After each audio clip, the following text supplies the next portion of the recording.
Klas, welcome to Ideon and our science breakfast today. Thank you. What is dynamic light?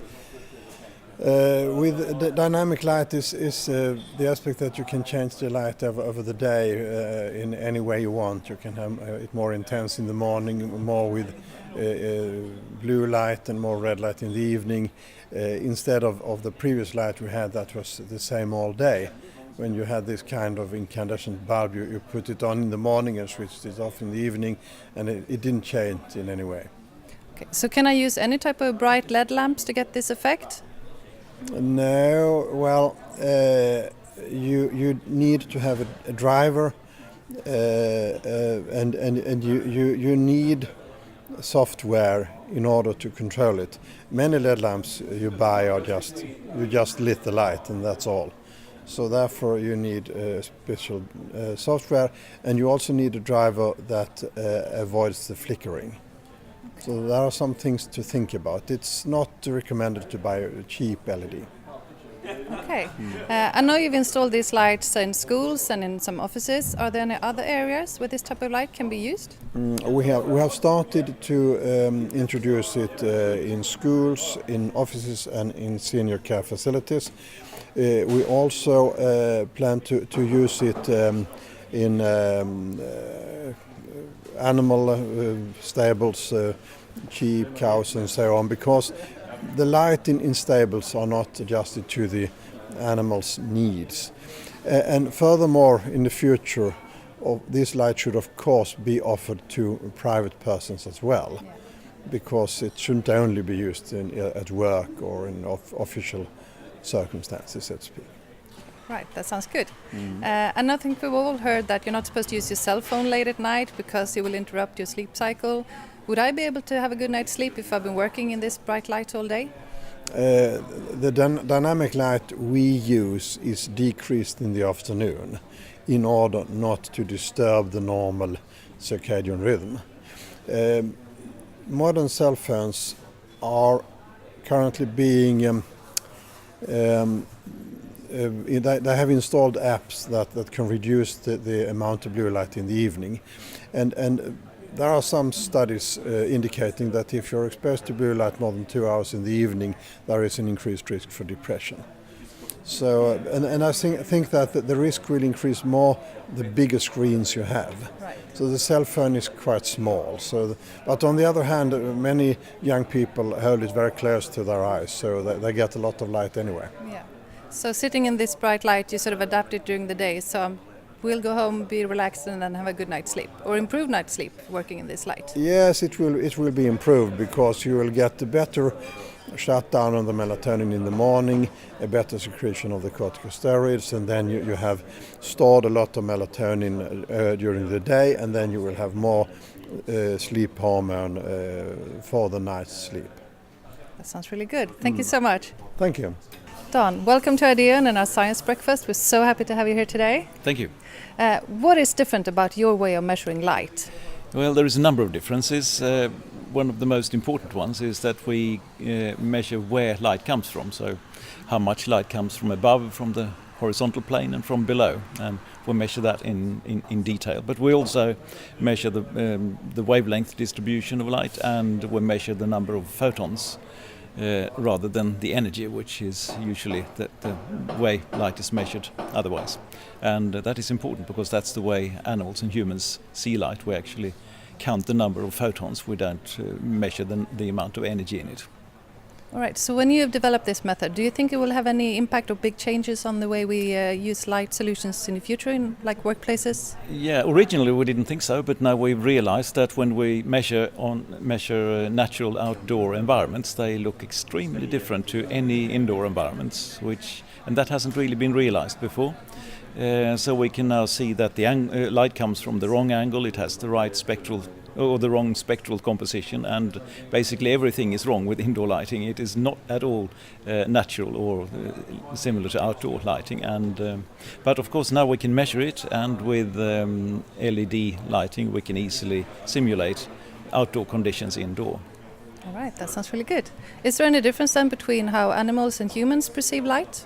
There is. It depends on which animals you are thinking about, but other mammals like dogs and cats and cows and horses and so on have slightly simple color vision compared to us. Otherwise there is not a big difference, but if you look at other animals like birds and so on, they have a much more advanced color vision system, and they extend into the ultraviolet as well, so they can see ultraviolet lights. Our light meter will include, at least in the future, all these things as well, so we can measure light the way animals see it, and which could be important also for applying our technology to chicken farms and other things. Right, so when do you think this light meter will be finished? We've just started, a couple of months ago we got 2 million from Vinnova to develop a prototype meter, and the plan is to have that ready within a year. All right, looking forward to that. Thank you so much. Thank you. Good morning, everybody. Nice to be here. I look forward to introducing some new aspects of light for you. I think in a way, we don't think so much about light. It's just there. And you can ask, what is light good for? Of course, it's for the surroundings to be illuminated. It's for the readability, but also for the brain, to enlighten the brain. And that's an area that has just recently been discovered. I will come back to that in a few moments. The light is following us through our entire life. We depend upon it as newborns, we depend upon it in the office, and we depend even more upon it when we are old and have a weaker eyesight. At the same time, there are some problems in our area of the world. As you can see, we have 55 degrees northern latitude. If we look at 55 degrees southern latitude, we are down to Patagonia, and there is not so much more to be seen down there. So we are rather far away, but we don't think about that so much. So actually, the light is very present, and we have to look forward to a very nice part of the year now, and then it's very absent. And the consequences of this fluctuation, the consequences are manifold. There are many consequences, not only for the normal life, but also for the disease development. And if we look at the location and the importance of the location for disease and for energy levels, we can, for example, look at this slide where you can see that diabetes type 1, the autoimmune one, is much more prevalent in Sweden and Finland. It's actually the highest prevalence in the world. And then we have Sardinia as some kind of joker. We don't know why they are so many. But because they do not lack light, so there are other explanations that must be at hand. Nevertheless, there are other autoimmune diseases that are more prevalent in the winter as well, and also in the northern part of Europe. There is a psychiatrist that carried out an investigation with the help of Försäkringskassan, the Swedish social health care system providing money for people that are having any kind of disease. And in order to calculate what they are doing, this institution estimates the unhealthy rate, how many people that are on sick leave from their office. And they have divided into the different land, the regions, the counties in Sweden. Here we have Skåne, and there we have Norrland. And as you can see, as the latitude gets higher, the unhealthy rate also gets higher. Of course, there are other aspects as well. Socioeconomic factors, climate, and so on. But nevertheless, there is a correlation, a highly significant correlation between the sick leave and the latitude. Furthermore, if we look at the sun and the season, we have this vitamin D in mortality. Here we have several intervention groups that have been treated with vitamin D, and we have control groups. And the mortality, all-cause mortality, decreases with vitamin D. If we are exposed to the sun, we will be more healthy. At the same time, we will get malignant melanoma, so we'll die anyway. So that's some slight problem, because the internal medicine doctors and the dermatologists are in a debate what you should do. You should stay in the dark, but not too long. Perhaps you should stay in the sun, but not too long, and so on. Then we have another aspect besides the location, and that is the season. Because I was talking about the sun, I was talking about the energy levels. We don't know how to measure those levels, but I will get back to that aspect in a few moments. Here you can see the incidence of heart failure in Scotland over 7 years. And as you can see here, we have the summer, and then the summer again, and then we have December. And you can see a rather clear seasonal variation. And we have the same seasonal variation at our emergency units. There are many more people attending health care in the winter time than in the summertime. We have our all-time high in the first week in January every year. So there is definitely something about the dark, or rather lack of light. Then if we go down one step to the day, the diurnal rhythm, we know that electric light at night can increase the risk for breast cancer. This sentence is put this way because it's an observation. It's not a causal, it's not proven beyond any doubt that it is a relationship that the light at nighttime results in breast cancer, but they are occurring at the same time, so to speak. And it seems to be the same case for prostate cancer, and the theory, the hypothesis is that it's the lack of melatonin that's an antioxidant. So now the International Agency for Research on Cancer already 10 years ago regarded shift work as a probable carcinogen. And that's rather heavy, actually. So now the Skåne University Hospital has started a work looking over the schedules for people working shift work, because it's not healthy to do. They need to get more time for recovery. The reason why I had this third arrow in my first picture pointing towards the brain is the fact that a decade ago researchers discovered the third receptor in the eye. We know that we have rods and cones, but we also have a photoreceptor cells that are widely distributed, and they are located here. So it is the morning light coming from upwards like this, going down. It's the blue light in the morning that synchronizes our circadian rhythm, and also affects the levels of melatonin, the levels of corticosteroids. You can put it this way: you have corticosteroids in the morning, the start hormone, you get up, and that's very dangerous. The most dangerous period over the year is a Monday morning in December. Then the risk for myocardial infarction is at the top. You shouldn't go up in Monday morning, it's not good for you. Because the corticosteroids, when they are increasing, you also get a higher risk for coagulation and platelet aggregation and so on. And then in the evening, the melatonin starts working, and it's secreted overnight, and in the morning it's shut off. And the blue light in the morning will shut this off. So therefore it's important to get light in the morning.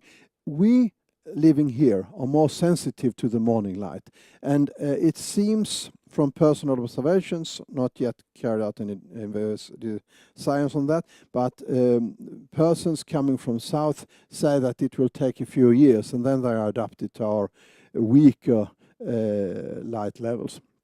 There are 5 types of receptors within this third receptor, so to speak. So 480 nanometers is not the final truth. It might be lower or maybe higher. And it doesn't only synchronize the circadian rhythm, it also has influence on other hormones. And one fascinating aspect of this is the growth rate of children. Children grow 4 times more in summer. And many of you already know this, because in autumn you have to go and buy a lot of new clothes and you get crazy. Why do you have to grow that much? I didn't expect that, and so on. But this is not the case for blind children, and that's even more fascinating. So the third receptor is sensitive for light, and the light will influence the neurohormonal signal in the pituitary gland and in the center of the brain. So it regulates a lot of things. We not yet know all of those aspects. The incandescent light is decreasing. In my summer house, I discovered light bulbs from 3 different light bulb generations, and as you can see, the size is smaller and smaller. And here we have the LED lights, even smaller, and that's where we're going. This light is forbidden now, and of course, it's a question about energy. Here we have forest fires in California. Here we have the Fukushima in Japan, and here we have oil pump stations in Kaliningrad, and this is very important because we really have to find other ways to save energy. The advantage with the LED light is that you can adjust the light intensity, you can adjust the intensity over the day, you can adjust the color temperature, and then you can of course adjust the color spectrum. So you can do a lot more things with LED lights than you can do with the previous lights we have had. And as a consequence of that, we have carried out some studies here in Lund and Malmö at the Lund University. And one study we carried out a year ago at the Lindeborgsskolan in Malmö, 13-year-old school children. And we have this old school classroom for fluorescent tubes, and here we have the LED light installed by BrainLits. And the light levels are increased. That's the first aspect, from 500 lux to 1000 lux, but we also introduced the dynamic light with more blue intensive light in the morning, slightly decreasing until lunch, and after lunch we had energy boost, more light again, because between 1 and 2 in the afternoon you have the graveyard hour. Everyone listening to a lecture will be sleeping, and therefore it's important to have more light at that time. And during the afternoon the light would be decreasing again towards the red spectrum. And as you can see here, I'm sorry about it's not so clear, but I will guide you through it. The first week we have a static light. It didn't change over the days, and here you have the intervention group and the control group. And as you can see, there are not so much difference between the groups. It was 14 in every group. We have 1 week with static light, 1 week with dynamic light, and there wasn't so much different, despite the fact that the light intensity was twice as high. During the second week, we had the dynamic light, and as you can see here, there is actually a significant change in the number of awakenings in the control group compared to the intervention group. That the meaning of that is that the sleep quality was increased by the dynamic light over day, and that's very interesting. So this group slept better, and no different with the static light, but different with the dynamic light. So in some way, the brain is influenced by this dynamic change over the day.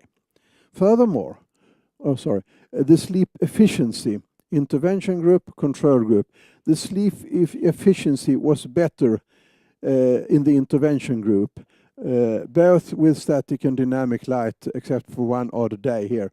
But nevertheless, it was a statistically significant difference. So the sleep efficiency was better, and of course, number of awakenings and sleep efficiency, it's 2 flip sides of the coin. So it's nothing peculiar about that, but it's rather interesting. And here we have an example in the young population. In my second slide, I show you that the light will follow you through your whole life, and here we have the school children. Then we come to the period where you are working, the project in Kolding, and here I have translated the Danish text. They have problems with sleepiness and decreased performance at night with the personnel, so therefore they figured that colored light would be beneficial. And it was at the intensive care unit at Kolding they introduced this dynamic light. Unfortunately, there are not so much science from that project. It's more that they changed it, no control group and so on. So therefore, it's not scientific from that respect, but it's nevertheless an interesting experiment. In the morning, they had blue intensive light as daylight. In the afternoon, it was warm yellow-red, and in the evening, it was weak red light for sleep, no blue light at all. And everybody was pleased, the patients are pleased, the personnel is happy about this, so it seems to be good from some respect. Of course, this has to be followed up with more experiments in a more controlled fashion with control group and so on. There are 3 focus areas in healthcare. In Sweden, we want to avoid fall accidents, we want to avoid care-related infections, and we want to avoid malnourishment, because these 3 negative consequences will have a negative impact on the hospital, the duration of the stay, and also for the health in general for the patients. And the question is if light can have any influence on this. And now we are getting over to the elderly people and what can be done for them with this LED light. And this is a very simple thing. It's not scientific at all from some respect, because normally you have this floor light, and the old woman with osteoporosis and dementia must go to the bathroom in the middle of the night, and they have given her a sleeping pill, and she's confused, and she will look at the light, and she will fall, and she will break both her hips, as you can see. A bit, okay, I'm exaggerating. If you instead have door lights like this, you can definitely reduce the risk of falling. And there has actually been carried out some experiments on this, because elderly people, every person actually, regulate their balance through the ear, the eyesight, and the muscles. When you're older, the predominant regulation is through the eyesight.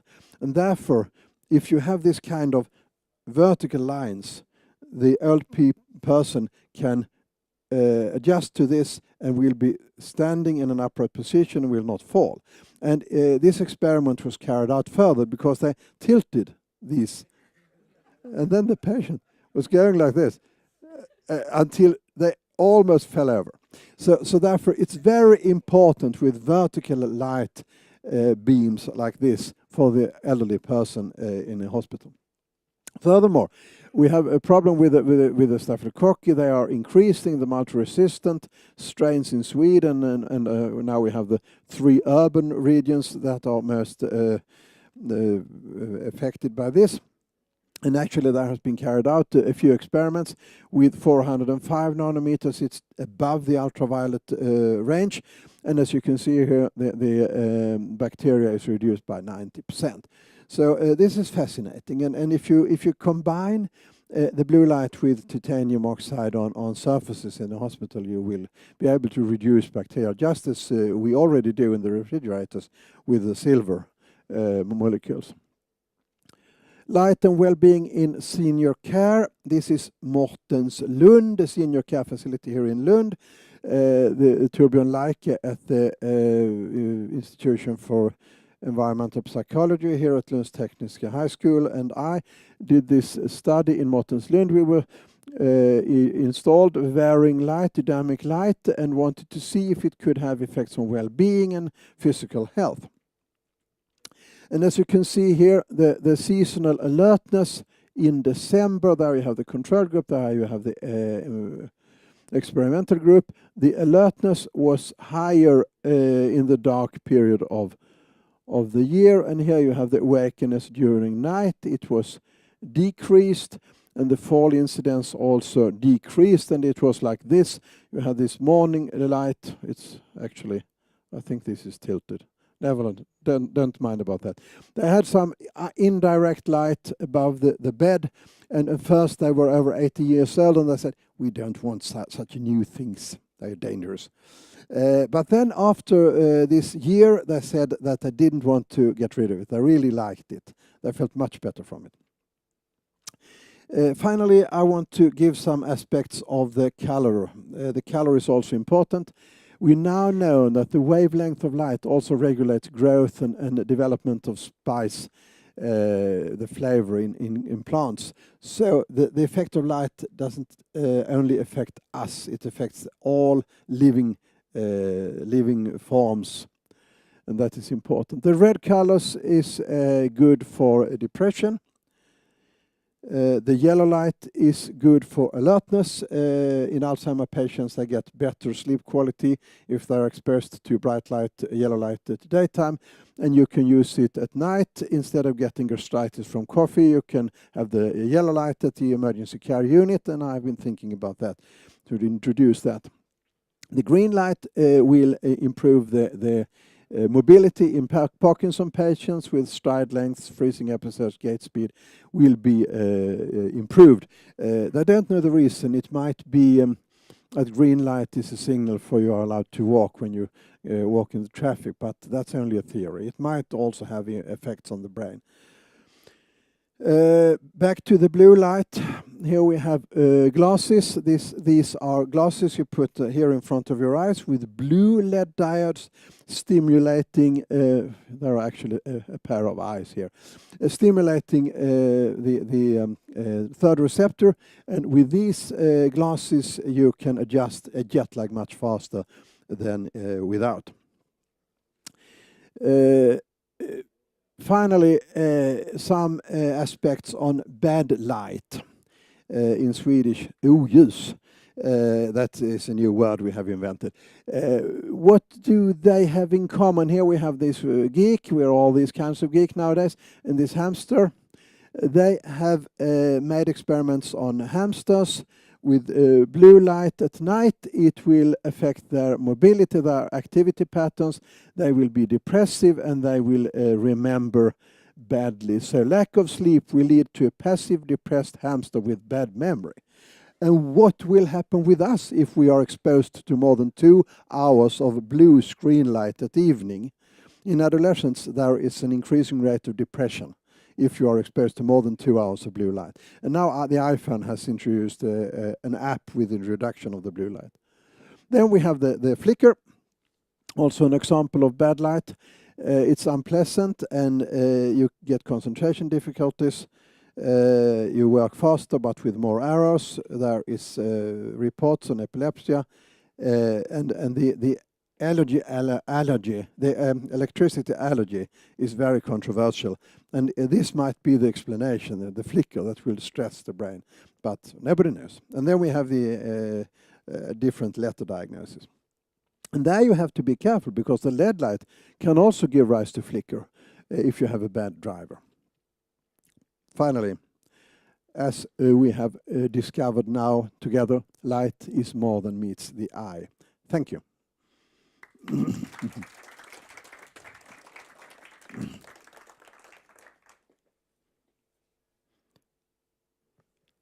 And now it's your turn. Well, actually, I thought everything was clear.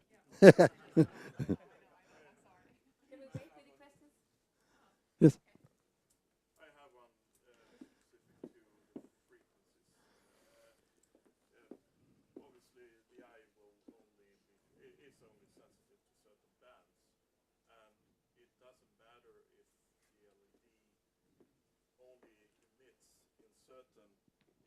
In certain frequencies. But the question is, do these effects depend on the color or the actual frequencies? Because maybe the LEDs are actually emitting frequencies that are not optimal for these effects. So do you actually also design LEDs to emit with the right frequencies? Or do you use existing LEDs and go for the frequencies they actually use?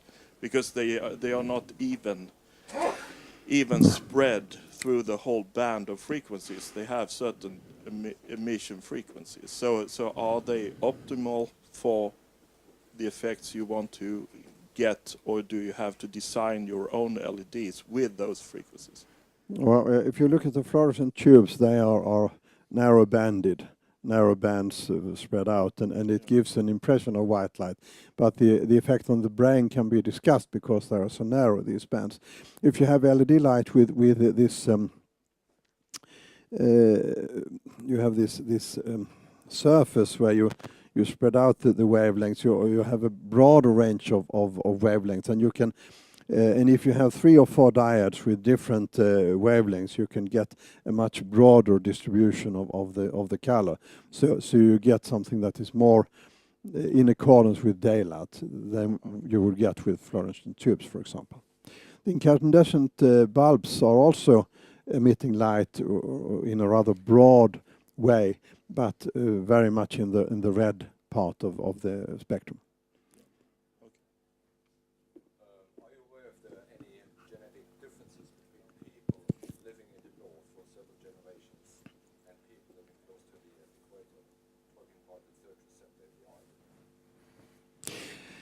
I haven't, as it is always stated, to the best of my knowledge.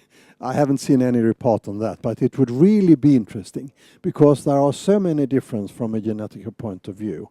One example is the risk for type 2 diabetes that is much higher in Africa, South America and Asia than in Europe, because we have been living as farmers for so long time. So that it is rather probable. And as we have 5 different subtypes of the photoreceptor, there must be possibilities for variation.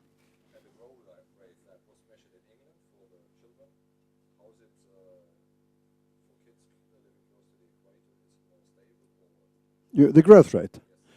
Now we shall see. It was yes.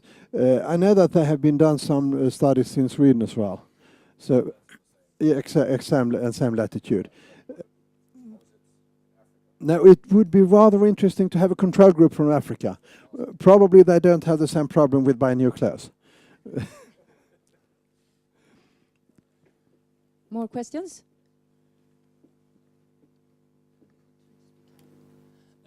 Do you know whether the commercially available LED light bulbs that are smart and white color temperature adjustable are actually good enough to have this effect? BrainLits will have them rather shortly. But the ones that exist today? Excuse me? The ones that exist today already, do you know if they have this effect? Or are they just faking it?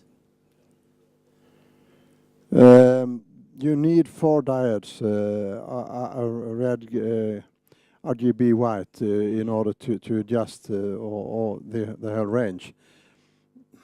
I haven't come across anyone that can do it, but now there is an explosion of new things coming out, and China is really on the top here. So it's a question of time, but we have it.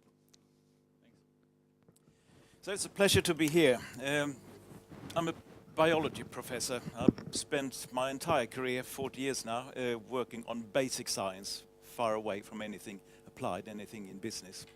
I've been investigating the evolution of vision, the evolution of the eye, starting from the simplest first light-sensitive organisms some 600 million years ago, and how that has evolved into the high-resolution vision that we have today.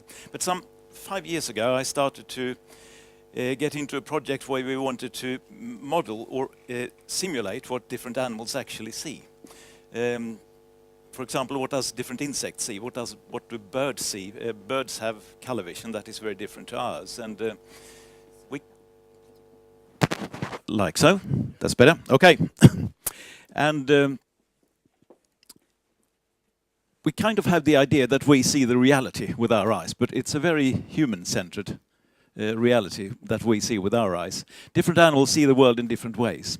Birds, for example, have their visual sensitivity extended down into the ultraviolet. They also have tetrachromatic vision, that is that they have 4 different basic colors. We base our color vision on 3 basic colors.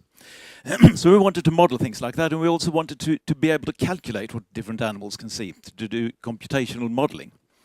And in order to do that, we needed to know how bright the world actually is. How much light, how many photons per second comes from every square meter and solid angle and even per nanometer, so we want nanometer wavelength. We needed to know that, and I thought that that would be a simple thing. That must have been measured many times over. It's just to go to the literature and check out how bright is a dense forest and how bright is an open landscape and a desert in the middle of the day or in the middle of the night. That must be measured. Turns out, it wasn't. I'll just change from Klas to my own presentation here. That'll help. So this is one example of what birds see. We have a specially devised camera that I can actually mimic bird vision. Since birds have tetrachromatic vision, there is no way we can actually feed a bird image into our, because we have to pass it through our own trichromatic system. So there's no way we can actually see what a bird sees. But we can have many different images and see what, if we put them all together, that contains all the information that birds actually can pick up. These are two different images, the lower ones. It's a bit bright in here to see it, possibly. Down there, so those are two different bird versions. That's a human version of the same thing. Yes? Absolutely.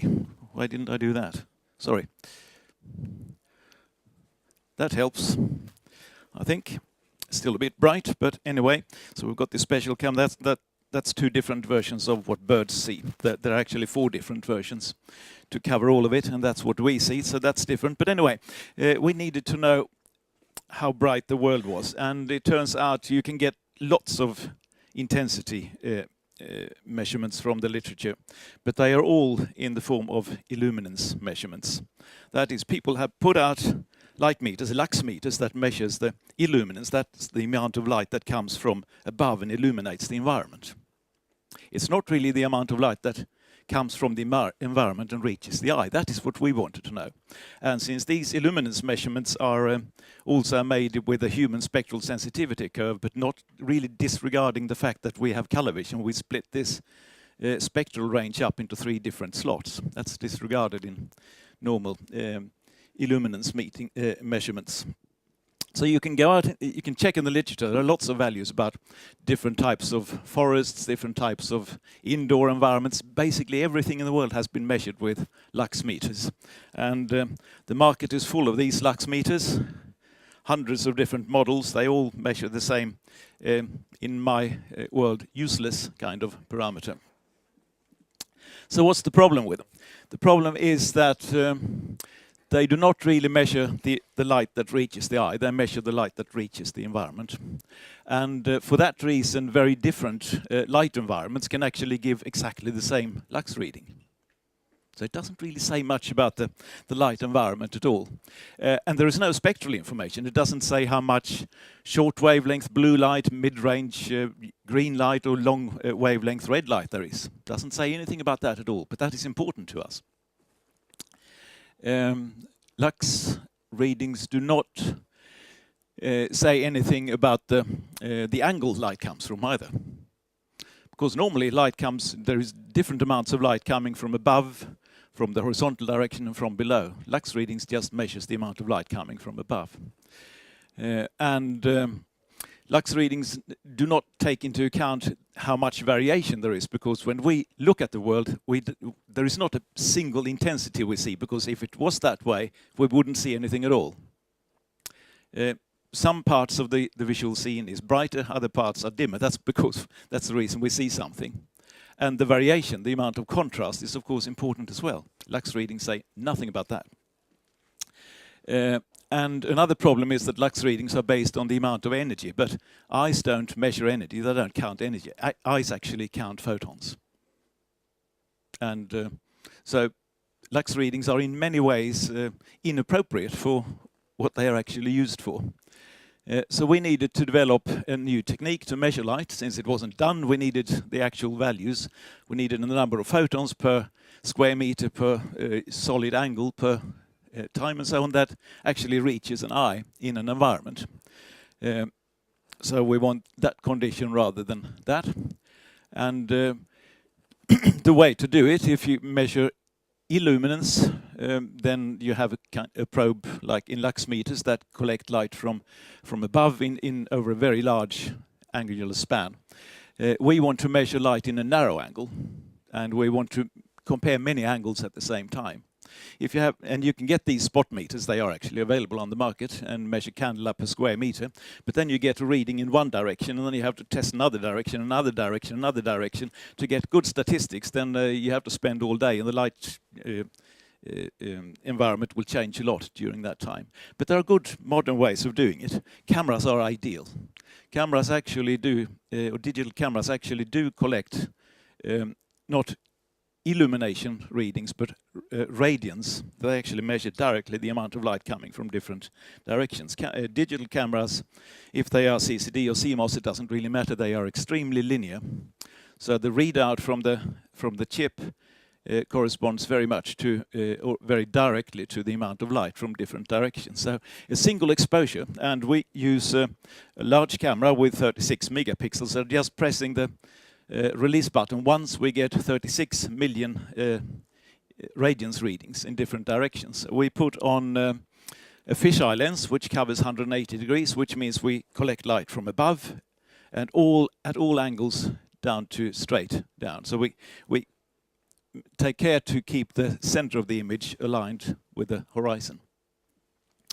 Doing this, we can get data very rapidly, very easily from an environment. We need to make some sense out of it, so we just don't take a single scene, because if you move around a bit in an environment, the scene may look a little bit different, and you move to another place and it may look still a little bit different. So we normally walk around in an environment and take lots of images, some 20 or 40 images at random places, and then we can average all those, and we can straighten out the image so we get it into a square where we have angles on that axis. That's straight up, straight down, that's horizontal, and then we can average along that dimension and get the average intensity for all light that comes for a particular angle. So that's what we do. We develop this standard to plot this as well. So we have these average images and a diagram which has the light intensity on that axis, now in logarithmic units, because vision is actually pretty logarithmic. So a logarithmic unit is, for many reasons, much more better than a linear scale. And we have the angle where light comes from in that direction. Since the camera is an RGB camera, we actually get some spectral resolution, so we can measure blue, green and red, which is roughly a third of the visible spectrum in each of those slots. So blue would be 400 to 500 nanometer, green would be 500 to 600 nanometer light, and red would be 600 to 700 nanometer light, which covers the complete sensitivity spectrum of the human eye. The curves you see here is actually one curve. There is a black curve underneath the green curve there, which is the average for all wavelengths we see, and then we have separated red, green and blue curves. You can also see a band here, which is the variation, the amount of variation. 50% of the values is within this gray area. In this particular, this is a rather standard outdoor open environment. You see that the horizon is dark, which is a very typical thing, which we didn't know before. Horizons generally are dark. Above the horizon, there are lots of blue photons, not so many green, and very few red photons. Below the horizon, you have lots of red and green photons, but not so many blue photons. That's a very standard picture we see in most open habitats. If you go to a forest, these are different forests from across the world. We have worked on this now for many years, so we've been all around the world in all sorts of different natural habitats, and to work out what they actually look like. So we have tropical rainforests. They have a particular curve. There's no sky, actually, hardly any sky at all in tropical rainforests. It's actually just this little sky in a Swedish beech forest when the leaves are out. In the winter, when the leaves are gone, it's a completely different story. There's a Australian eucalypt forest and a California sequoia forest. Each forest has its own particular kind of shape. And when you get used to this, you can actually say that if you just see the curve, well, that is that type of forest. If you go to more open habitats, like open woodland, that would be some scattered trees, kind of a very, very open forest. Savanna, which is mainly open land with some scattered individual trees with long distances in between. arid bushland would be no trees at all, but some low bushes here and there, and grassland, which has nothing but grass. These all produce their rather specific curves, and you can also see that generally there is a dark horizon. There is a notch on the curve for the horizon.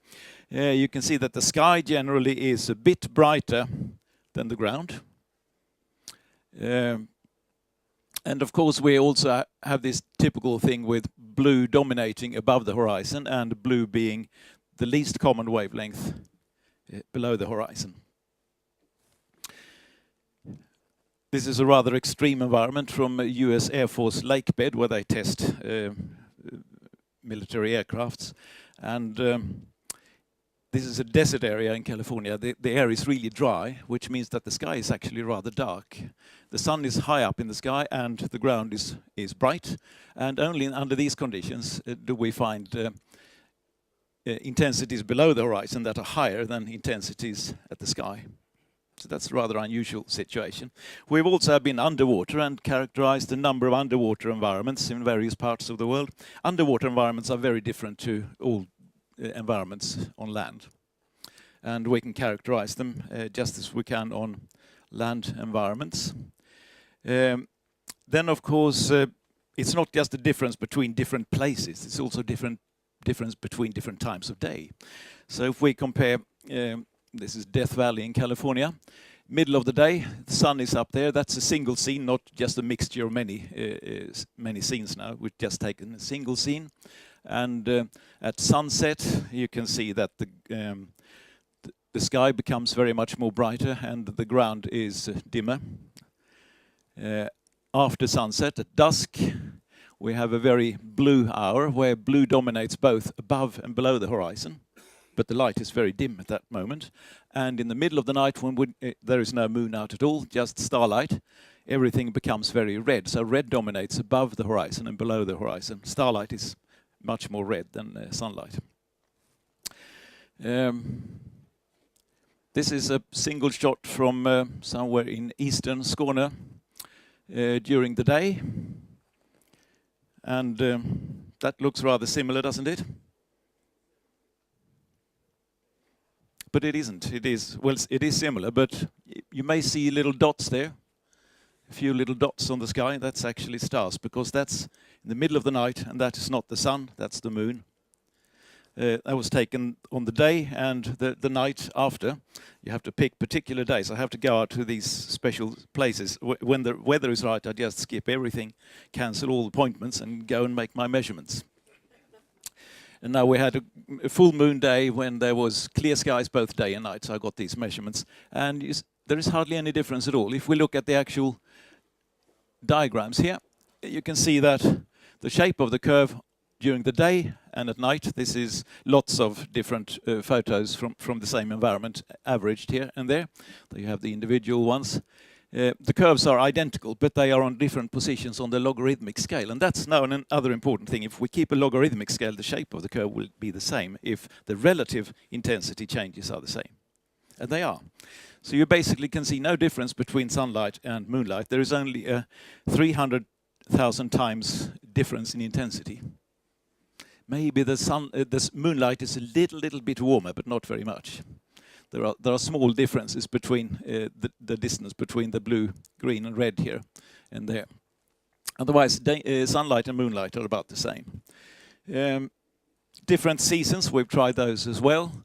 Spring, summer, autumn, and winter. When it's snow, winter differs very much from other seasons. Otherwise, the seasons actually don't do that much of a difference. There is a bit, and we can easily see what actually changes, but the difference is not dramatic. Different types of weather conditions, though, are much more important. This is from La Jolla Beach in San Diego on a sunny day. Just a couple of hours later, clouds moved in, and but there was still some sun, and a little bit later it was complete overcast. If you look at the curve, if we go back, you can see that there is a fair amount of spread. There's lots of variation between bright and dark parts. And you also see that the sky is roughly the same intensity as the ground. When clouds move in, the ground becomes darker. and the variation shrinks. When we have total overcast, there is hardly any variation at all anymore. There's not much difference in different colors as well. All spectral wavelengths come out are about equal. When curves look like that, we think it looks boring. So we can kind of look at the curve and say, this looks like a boring environment. Don't want to be there. Should look like that. The curve should be like that. That makes us happier. That makes everything look better.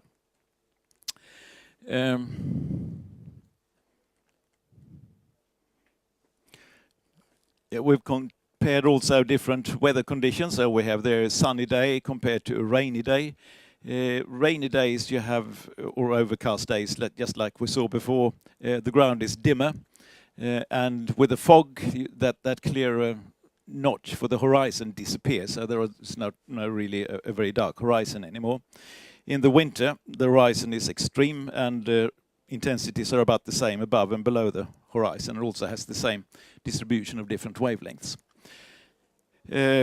We've also actually compared some artificial environments, looked at some different places like Manhattan, high-rise, Lund, suburban areas, and various different times of day and indoor environments. That's the Grand Central Station in New York, and that's our labs and offices here in Lund. And actually, when we look at all these indoor environments, it turns out that indoor environments are they don't look like any natural outdoor environments. Outdoor city environments may actually look like forests. They are a bit less distributed in color, but otherwise they are fairly similar. But indoor environments are always completely different from all outdoor environments. And we assume that humans actually evolved to use their light sensitivity in their eyes to cope with natural intensities or natural light distributions. And indoors we do not have natural light distributions, never. But we can have. With modern LED lighting, there is nothing stops us to actually make natural light environments indoors. And with this measurement technique, we can actually control it and make it true and make it happen. We've also tested some environments that we like, environments that we think are really pretty. So we've got, for example, this is for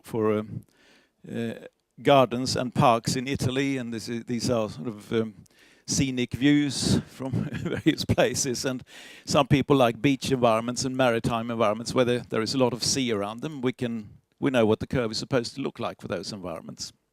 And we've also compared, these are not curves, but just the average images of the outdoor environment where cows are kept in the summer. That's what an indoor, it's very hard to see, it's too much light in here, but that's an indoor environment for cows, a cow stable where cows are kept. No wonder they are so happy when you let them out. But there is nothing that stops us from making this kind of light environment indoors for cows, and possibly that may actually help make them or improve their well-being, reduce stress, disease, and increase production. So we see a number of applications for this. Of course, my field, we want to use it for the visual ecology that we're working on, but then again, there are fewer people in the world working on that than there are in this room, so the market is not huge. Lighting industry, I think, has a few more buyers of products like this. Natural light indoors is an obvious thing we want to obtain, and light ergonomics, we can work out now, say, what is actually a good working light. And also, as I mentioned, in animal husbandry, keeping animals to keep them in better health and for better production. Possibly environmental monitoring to see if a landscape changes, the way we can apply our method.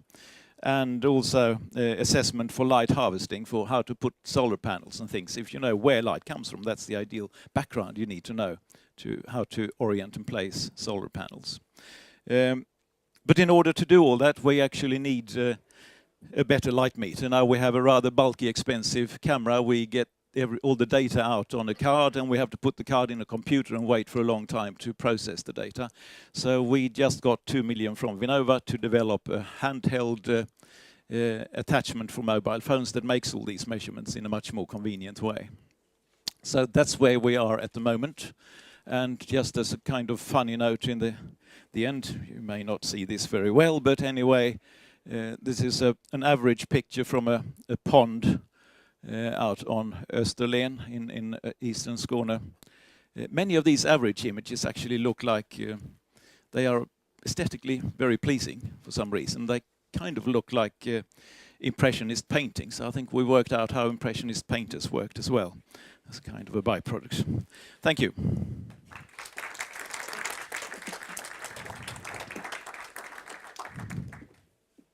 Any questions for Don? Yes? I was just thinking, because my son is color weak or colorblind. Yeah. Do they get affected the same way, even though they can see the green and light? Yeah, most likely. Actually, our green and red receptors are spectrally very close to one another normally. And if you're color weak, then they're even closer. So it doesn't really change the overall picture by very much. It just means the color weak people find it much harder to discriminate between green and red, especially mixed colors like that. But Still need the lights, they benefit from the different... in exactly the same way as other people, yeah. I wouldn't expect any major differences there. And they have these other blue receptors that control melatonin synthesis in exactly the same way as other people as well. So. Yeah.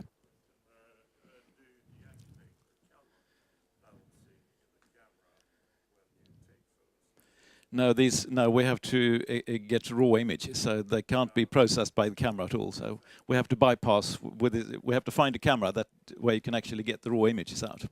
Otherwise, all other camera models they would mess up our measurements. Yep.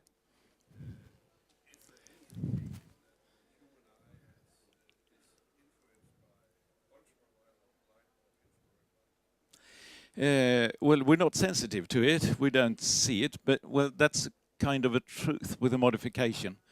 You can actually see ultraviolet light if it's just intense enough. It's said that the lower limit is 400 nanometers, but you can easily see 380 nanometers if you just crank up the intensity. You can probably see 360 nanometers if you crank up the intensity further. And you can go down to 340 nanometers or even 300 nanometers. But when you crank up the intensity enough to see 300 nanometers, I think you do it once, because then you get a cataract. You actually damage your lens and it becomes all non-transparent. You can test if you do that on the one eye, then you can test the infrared range on the other eye. You can easily see, you can actually go in a dark room and look at if you have a remote TV control and press a button, you can see a very weak red light, and that's higher than 700 nanometers. It differs between different diodes, but many of them are emitting in between 700 and 800 nanometers. You can't really easily see 900 nanometers, but you could if you increase the intensity. So if you just go up, increase the intensity, longer wavelength, increase the intensity, you will eventually cook your retina. But when you've cooked your retina on one eye and destroyed the lens in the other eye, you will know the ultimate limits.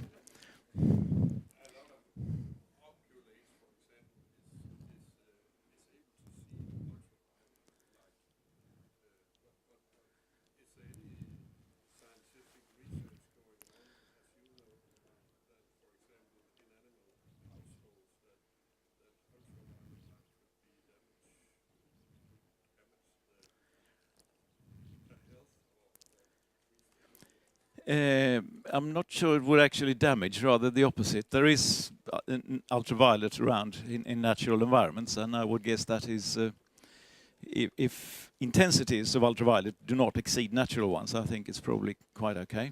But many animals, as you say, actually they have vision extending down into the ultraviolet. Insects go far down into the ultraviolet. Birds go a little bit down into the ultraviolet. Fish go a bit up in the infrared compared to us, but not very much, but still something.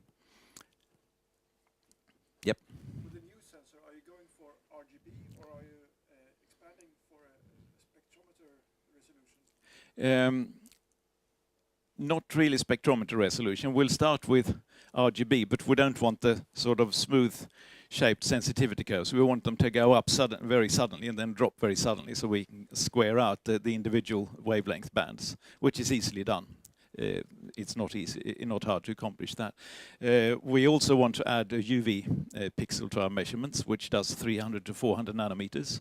And in the future, it would be interesting to split those 100 nanometer bands into 50 nanometer bands. So we have short UV, long wavelength UV, short blue, long blue, short green, long green, and so on. But beyond that, I don't think. Then we start to come into hyperspectral imaging, and as soon as you try to gather or better resolution spectrally, you get less light per second for each slot. So you will get the accuracy of the measurements will drop.